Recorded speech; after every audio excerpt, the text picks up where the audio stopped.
Bonjour, je refais vite fait une petite vidéo là en urgence. Là, il va falloir que s'il y a des personnes qui sont calées en juridiction ou sur certaines choses par rapport aux avis de l'ASE, parce que là, ça va pas du tout. Je veux bien avoir des conseils parce que même là, ça me dépasse tellement qu'il y a des vices de procédure importants et que normalement, même en placement, ça ne doit pas se faire comme ça. Du coup, donc vous savez déjà que mon fils il est placé. J'avais déjà fait plusieurs vidéos par rapport à ça.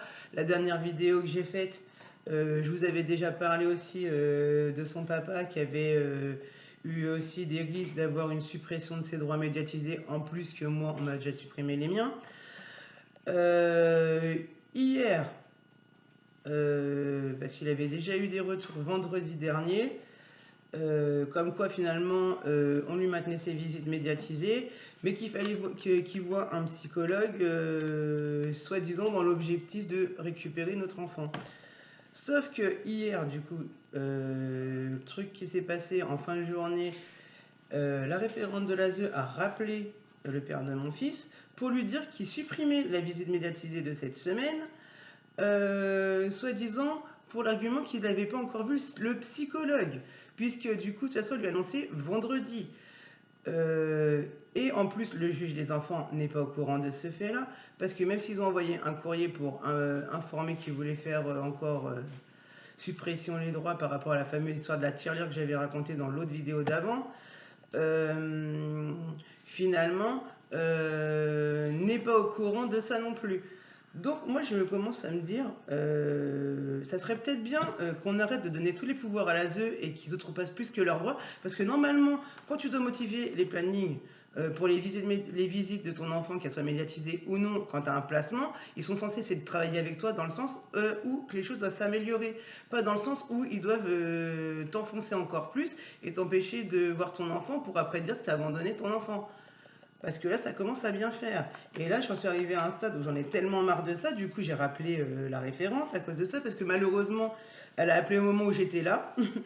Voilà. Et du coup, j'ai entendu l'appel téléphonique et après, il m'a expliqué ça. Ce que je viens de vous dire.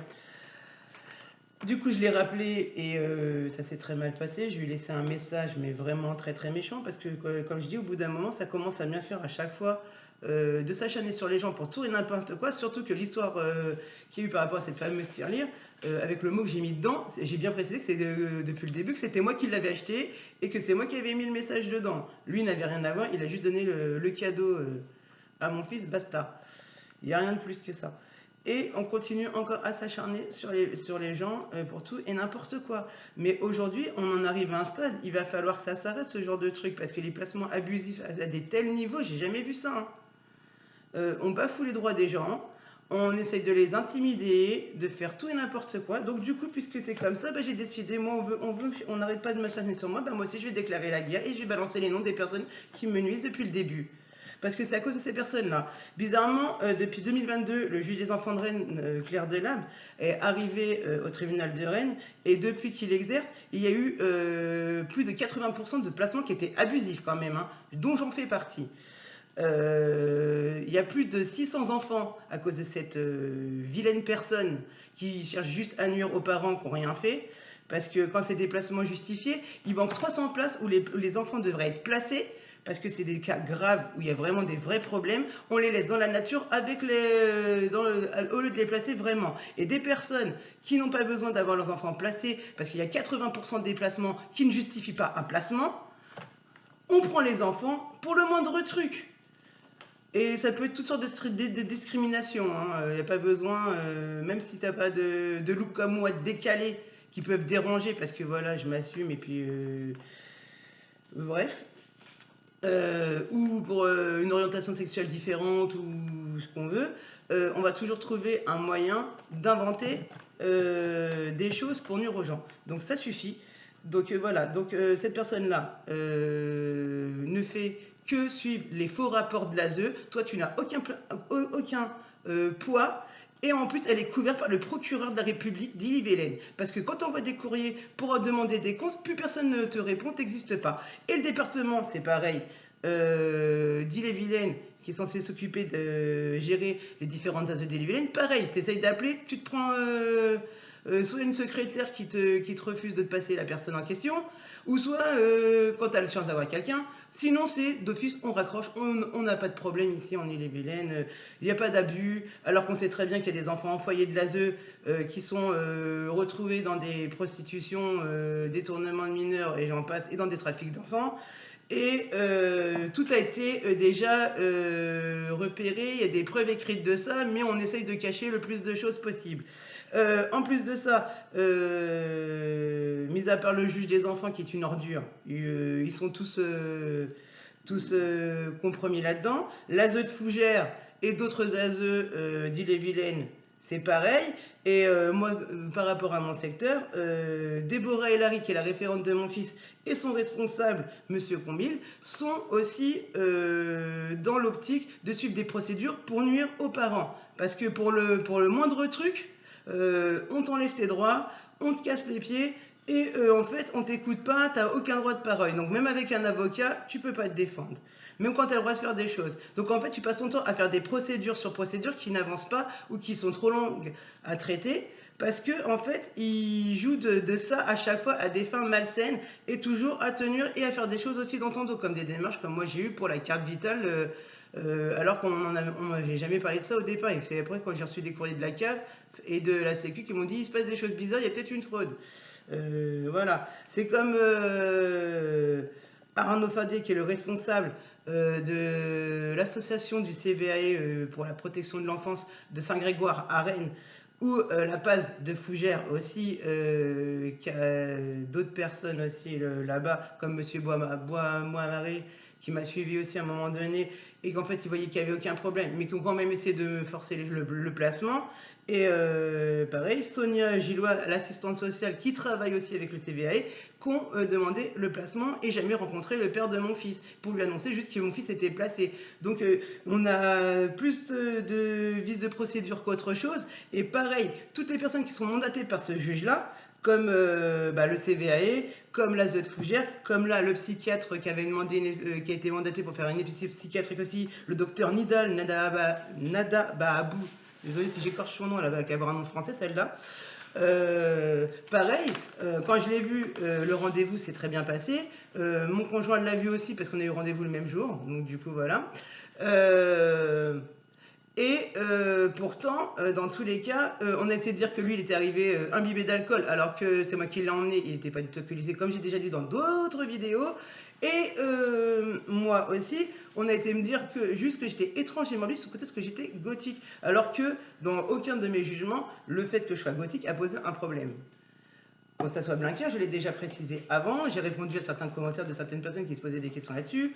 Ou qui ont été méchantes juste à dénigrer et à se baser juste sur les apparences, mais comme on dit, la vie ne fait pas de moine, et ça ne fait pas de moi une mauvaise personne, contrairement à certaines personnes qui sont réellement sataniques, luciféristes, dans la franc-maçonnerie, et qui font des trucs dégueulasses sur les enfants et d'autres personnes. Mais je ne vais pas sortir non plus de nom là-dessus, mais voilà. Donc, maintenant, moi, le seul truc que je demande, parce que j'en ai marre à chaque fois que je subis autant d'abus comme ça, et du coup ça me saoule vraiment, parce que porter plainte pour tout ce que j'ai relevé, on refuse de prendre mes plaintes. Mon avocat, à chaque fois qu'on trouve des solutions, bizarrement le juge est toujours contre, ça tombe à l'eau. Je me retrouve dans un truc où j'ai un appel qui est en cours, j'attends l'audience pour le placement de mon fils, et un deuxième appel pour mes droits médiatisés. Et là, je crois que là, par rapport à ce qui se passe par rapport au père de mon fils, là, ils lui ont supprimé pour l'instant sa visite médiatisée de cette semaine, comme je vous ai dit. Et là, ils vont sûrement aller dans le sens à continuer à faire ce truc-là, de finir par supprimer complètement toutes les visites au rythme où ils vont. Juste pour des arguments bidons, alors que lui a toujours été présent aux visites médiatisées, malgré qu'il ne peut pas toujours se déplacer facilement, il trouve toujours des solutions pour être là et que Kinan puisse le voir. Du coup, ça se passe très bien chaque fois, il n'y a pas de problème spécialement avec ça. Donc voilà, donc au bout d'un moment, il faut peut-être arrêter de donner carte blanche à ce genre de services qui sont malfaisants, parce que c'est pas étonnant qu'il y a autant de pédocriminels dans le monde, de services qui détruisent des familles, et j'en passe. Parce que je suis désolée, personne ne mérite de vivre ce qu'on vit. Personne. Surtout quand c'est des personnes qui, à la base, avaient une vie normale et qui embêtaient personne. Et là, sauf que là, on a trouvé l'idée de donner plus de droits à ce genre de structure. Et finalement, maintenant, on en arrive à un stade où on a carrément des rafles de gamins, des gamins qui tombent dans des réseaux de prostitution, de drogue, et j'en passe. Et après, on s'étonne que la délinquance augmente, on s'étonne qu'il y a des gamins qui se suicident, et bizarrement, il se passe beaucoup de choses comme ça quand c'est souvent des gamins qui sont placés à l'ASE. Donc, il faudrait peut-être se dire, la vraie protection, est-ce qu'elle est réellement par l'ASE ou est-ce qu'elle est réellement chez la famille de l'enfant? Parce que moi, mon fils, il va jamais tomber dans des trucs comme ça s'il est sous ma protection, parce que je vais faire attention, il va inculquer les bonnes choses et lui apprendre des choses qui va lui permettre de réfléchir avant d'agir. Contrairement à l'ASE qui s'occupe pas de lui, il est juste une marchandise qui rapporte de l'argent à l'État, et c'est tout. Ou au département d'Ille-et-Vilaine, basta. Et là, je parle beaucoup d'Ille-et-Vilaine parce que moi, je suis de la région Bretagne, mais c'est partout en France. Parce que tous les jours, j'entends parler de faits comme ça, de placement d'enfants dans tout le continent français. Donc, il est peut-être temps que ça s'arrête. Là, il y a une pétition qui est en cours aussi par rapport à ça pour justement dissoudre les placements abusifs. Donc, je vous encourage à la signer.